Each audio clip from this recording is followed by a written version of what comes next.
Hello and welcome to the fourth module of the unit devoted to Ubiratan D'Ambrosio and the 6 dimensions of ethnomathematics as a program in the ICME Awardees Multimedia Online Resources Amor project.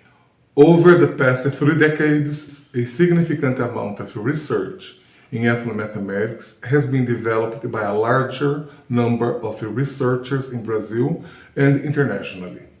This context enabled the development of the 6 important dimensions of the ethnomathematics as a program: cognitive, conceptual, educational, epistemological, historical, and political. According to D'Ambrosio's vision, ethnomathematics represents a program for ongoing research and analysis of the processes that transmit, diffuse, and institutionalize mathematical knowledge, ideas, processes, techniques, and practices that originate from diverse cultural contexts throughout history.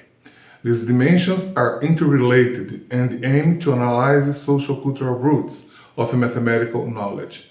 Thus, it is important to understand the development of ethnomathematics as a program to address its 6 dimensions. The cognitive dimension.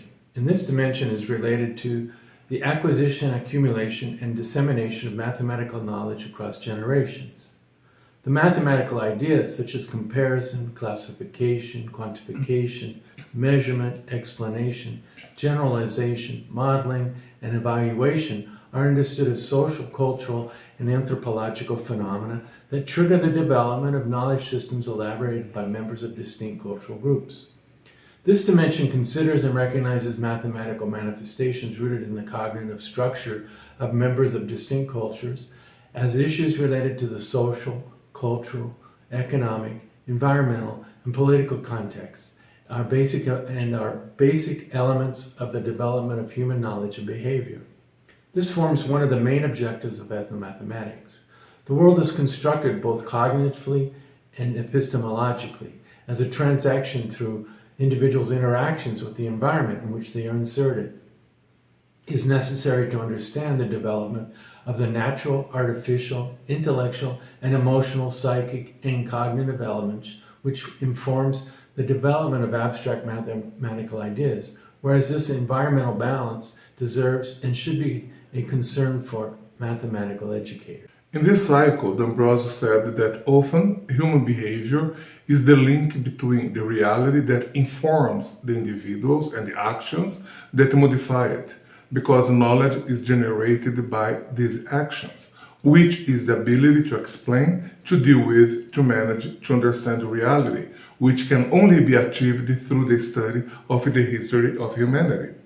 From this perspective, actions that generate knowledge occur in the present, which is the moment of transition between the past and the future, that help members of distinct cultural groups to transcend daily problems through the use of the development of local cognitive processes. In this regard, it is not always possible to evaluate the development of cognitive abilities apart from social, cultural, economic, environmental, and political contexts. Dimension is conceptual. The challenges of everyday life give members of distinct cultural groups the opportunity to answer existential questions by creating procedures, practices, methods, and theories based on their representations of reality. These actions constitute a fundamental basis for the development of essential knowledge and decision-making processes. Survival depends on immediate behavior in response to routines inherent to the development of the members of the group. Thus, mathematical knowledge emerges as an immediate response to the needs for survival and transcendence. Thus, these theoretical bases become fundamental for the representation of reality and for the creation of models that respond to the perception of space, here, and time now. In this way, knowledge develops through the use and analysis of previous experiences, and it is elaborated on the reality and the behavior of individuals in accordance with the norms accepted by members of a given cultural group. In this process, members of a given cultural group add artifacts which are representations of daily phenomena to their reality, as well as technologies and material expressions that are related to their material experiences. Members of these groups also incorporate meant facts into their reality, which are ideas, values, beliefs, and symbology that are related to their abstract thinking, which are related to the social facts that represent the social constitution of these groups, such as families and tribal structures. This dimension aims to facilitate the culmination of the generation of new knowledge, as its main objective is to construct on and personal meanings for mathematical objects and their representations in societies and communities. The third dimension is educational. This dimension does not reject knowledge and behavior acquired academically, but it incorporates human values such as respect, tolerance, acceptance, caring, dignity, integrity, and peace into the process of teaching and learning mathematics to humanize it and bring it into life. In this context, ethnomathematics promotes the strengthening of academic knowledge when students understand mathematical ideas, procedures, and practices present in their own lives. Therefore, a critically and reflective presentation of mathematical ideas, procedures, techniques, and practices historically grounded may resist co-option and be prone to be used for humanitarian and dignifying purposes. In this dimension, for the pedagogical action of ethnomathematics to be effective, there is a need to incorporate the cultural aspects of mathematics, contextualize the contents, and use technology in the process of teaching and learning mathematics. Fourth dimension, epistemological. This dimension deals with knowledge systems, which are sets of empirical observations developed to understand, comprehend, explain, and deal and cope with reality. Thus, three questions arise regarding the evolution of mathematical knowledge in relation to diverse forms of generation, organization, and dissemination of knowledge. First, how to move from ad hoc observations and practices to experimentation and methods. Second, how to move from experimentation and method to reflection and abstraction. And third, how to proceed towards creativity, inventions, and theories.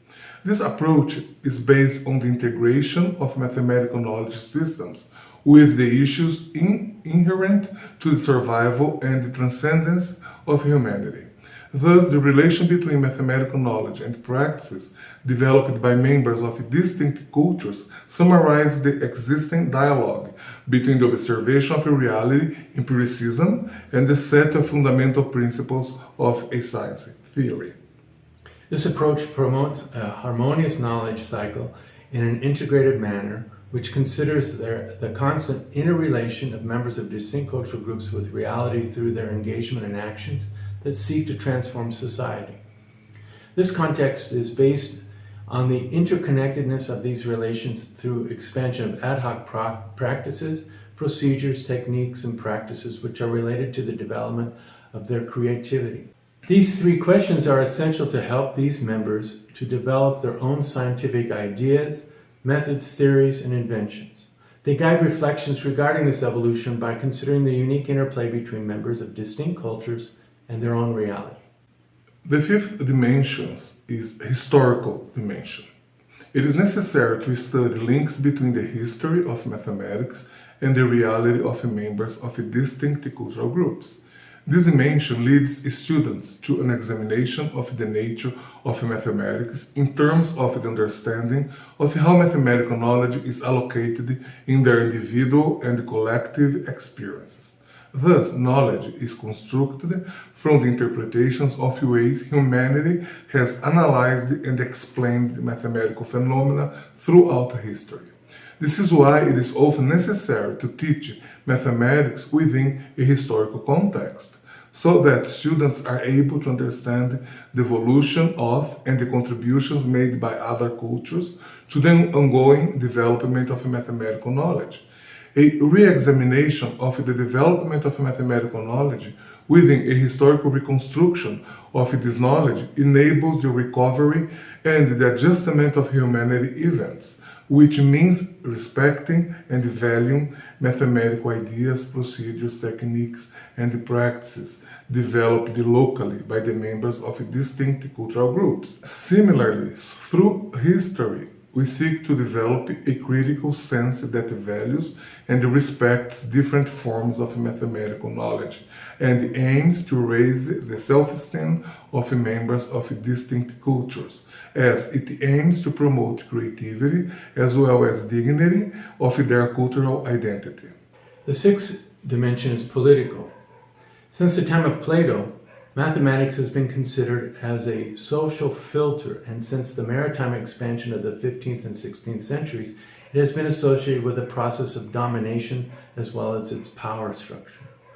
With the period of colonialization, mathematics became an instrument for empowering elites because during any colonialization process, dominators rarely allowed the dominated to express themselves freely.